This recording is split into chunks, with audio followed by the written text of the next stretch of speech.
E amigos, tudo bem? Vamos estudar um versículo do apóstolo Paulo aqui. Eu quero pegar a parte que me interessa aqui para falar com você, porque ele entra numa parte teológica que você tem que estudar mais versículos para defender uma posição, sendo que aqui está muito claro. É Romanos 9, versículo 30. Ele diz assim: que diremos, pois?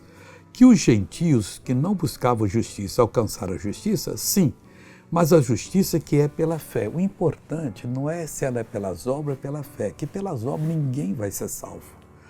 O importante é que ela é pela fé. Fé em quê? Fé que vem pela palavra de Deus. Os gentios não buscaram, mas alcançaram porque eles ouviram a palavra e creram. A pessoa pode ser judia, mas ouve a palavra e não crê, vai se perder eternamente. Então não é o fato de ter nascido da descendente de Abraão pela carne que a pessoa vai ser salva, mas de Abraão pela fé. Na hora que entendemos a palavra, nós recebemos a bênção de Deus. Veja essa pessoa que foi abençoada e eu já volto. Eu estou doente de problema, já faz uns 15, 20 anos já. Hoje é seu dia. Graças a Deus.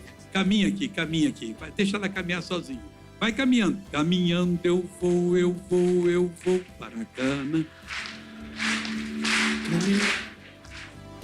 E aí? Estou suando. Tá suando? É o mal que tá saindo. Voltei para orar com você, querido Pai.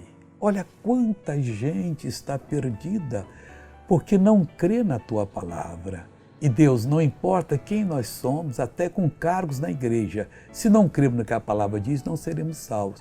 Obrigado que a justiça é pela fé. Então, pela fé, eu mando todo o mal sair dessa vida e ela ser abençoada em nome de Jesus. Amém.